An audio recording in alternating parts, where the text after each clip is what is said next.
Hi and welcome back to the channel. Book review time again. This time I'm going to talk about A Drowned Kingdom by P.L. Stewart. Book 1 of, well, the Drowned Kingdom saga, I believe it's called. Yes, it's an epic fantasy, high fantasy book told around and using very loosely the story of Atlantis. So what can I tell you about it?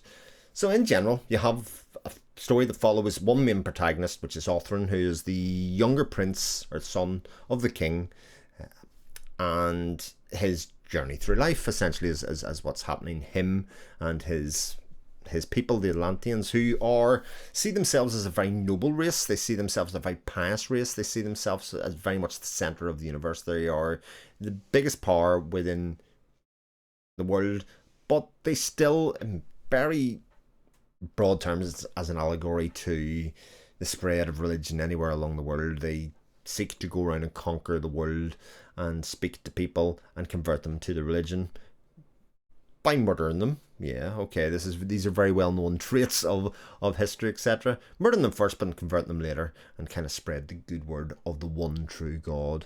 Except this is a world that has a very strong belief in a pagan religious system. So they believe in goddesses looking after the different parts of the world. So fire goddess, earth goddess, water goddess, etc. And that you should, pay tribute, make sacrifice, please those goddesses in order for them to be appeased.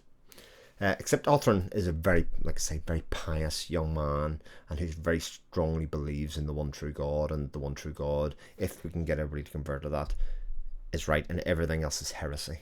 So that is a construct at the start of the book of roughly what the story's about, or the kind of broad themes of it.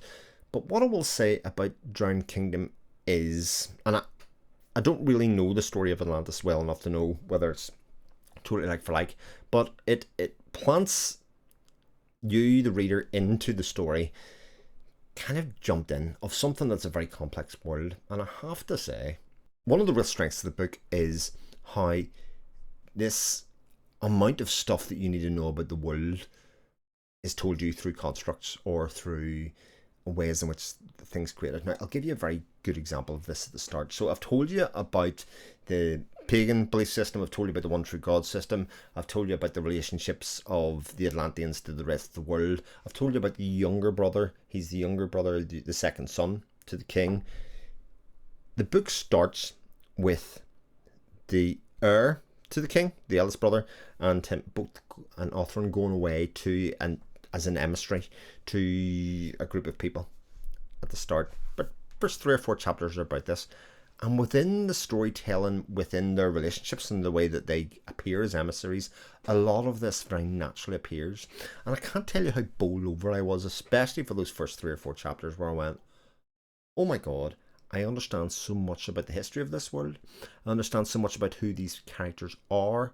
I understand about the interrelationships between the two princes. I understand about their different roles within society, about the hierarchical nature of the society, about who their parents were, who their mothers were. Everything about it was told within these pages, but told in a very beautiful and lyrical style. And how I got to the end of that section and went, wow, that was pretty amazing, because there was a lot of dense narrative world building that had went on in that period, to the point where I was like, this is extraordinary. I understand the world, I understand the characters, I understand their flaws, I understand their positives, and I understand a lot about them just from how that was set up. And that brings me on to the characters themselves, because the Atlanteans are a group of people that are full of hubris. They are full of belief that they are there and are the most important people on the planet. They are the people that are the center of the universe, so to speak. And their relationship with their God and their relationship with the world around them is a result of their own greatness.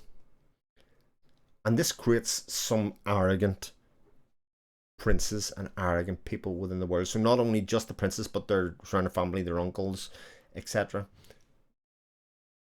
And they make them very interesting characters to follow, especially Othran, who's the one that we generally follow. I do feel like I should do a bit of a character profile and look at some of the language about how expertly he is told and represented as a character, because he's very imperfect. But one of my favourite things at the moment to read and to discover and to discuss is actually this idea that people, especially young people, we judge them very, very quickly. We expect them to be the best version of themselves very young, and especially young men. I was a young man once, you'll find it hard to believe. But they often take a long time to realise that their arrogance and their hubris and the things that they believe to be absolute and true are often not just that, and that they have a journey to go on and a way to go through life that will teach them a lot and change who they are. And the very strong lines that they have at one point, they may find that are softened over time, but are done this at the core of them being what is essentially a good person, or somebody that sees things right for how it is. And that is our author. And for all of his faults, he's arrogant, he dismisses other people, he believes he's above all other people in a lot of ways. He has a core and a sense of himself that he believes to be right and just, and that we as a reader follow along with this character thinking, right, there's enough about them that makes me want to see them become that better person themselves, and through that influence the world around them in positive ways, which is hopefully what we get throughout this book. Because this book meanders and events happen in the book, it just builds and builds in the interpersonal relationships. The character work is just so wonderful. We get such a sense of who people are very quickly within the story, yet still giving us room to explore and go around the edges of, you know, the changes that they can make. We think, oh god, that person is just that one archetype or that one stereotype, and yet they have room to breathe and grow and get greater. I did talk about the writing style. This is a book that's just about exactly 400 pages long, and it reads slowly. And I don't mean that it's a dense read. It's just a book that has lyrical prose, has great storytelling in a way that encourages you to read slowly. In much the same way as I've been saying about Johnny Wirtz's books. It's not as flowery prose or purple prose as that, but it definitely does have a description and a beauty to the prose that encourages you to really savour in the world, savour in the interactions that people have with each other, and actually think carefully about what this means, because there's a lot of other themes in here around the nature of colonialism and how right it is to be spreading the world and telling people how to live their lives, especially when they seem to have maybe a lot more figured out about the world than you do. And like I say, the hubris nature and how that involves and how that impacts the decision making of our character. I have a really great one-line quote in this that I think kind of sums up, I feel like, where an awful lot of the story is based around. So it's this idea that one of the characters says, faith should be blind, it is said, but not dumb. And the idea that we should be questioning and that we should be people that push at the edges of what our beliefs mean and what people have told us, and how that wraps up in the other world is so fascinating to me. And it's a book that just feels so rich. It's a world that feels so rich. It just feels very, very accomplished. And this is the first book, and I hope Peel doesn't mind me saying, but like, stunning how well conceptually planned out this is.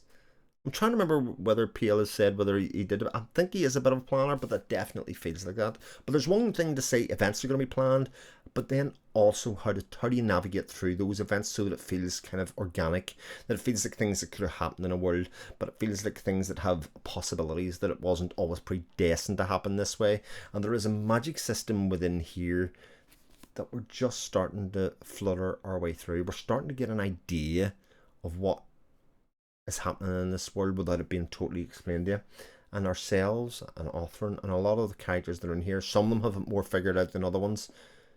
There's real mystery, and any book that has mystery within a fantasy context is always going to be a massive, massive winner to me. There are stories to be told. There are things that we need to be figured out, And there's also the promise that there's whole swathes and parts of this world that we haven't experienced or understand yet. And what about the things that we consider to think to be true, but maybe aren't true? So much to get into. I can't tell you how highly I recommend The Drowned Kingdom for anybody that loves epic fantasy, for anybody that loves really rich story building, that loves something that you can really get your teeth into. A Drowned Kingdom is that book. Plus, see this paperback? We don't get trade paperbacks here. For some people it breaks spines. I think you'll struggle to break the spine. It's just a beautiful book to read and to hold in the hand even now. You can see myself being very tactile with it. Have you read A Drowned Kingdom? Have you had similar experiences to me? Have you had different experiences to me? Let me know down in the comments, and I'll speak to you again soon on the channel. Take care. All the best. Bye.